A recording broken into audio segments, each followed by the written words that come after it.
នឹងទាំងណាំងបាត់ចាំងស្នាប់ហត់តែភ្នែកសួរពុកម៉ែបងប្អូនទាំងអស់គ្នាថ្ងៃនេះខ្ញុំជាបាត់នៅផ្ទះណាស់ទីក្រុងឆាឆាយតែស្នេហ៍កូនរួមថ្ងៃកា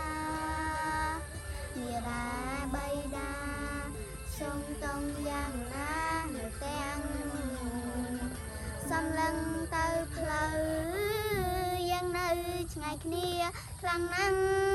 ពេលមេឃមានព្រៀងរន្ទាំងកូនយំនៅផ្ទាំងកង់ក្តៅតួរស់នៅឆ្ងា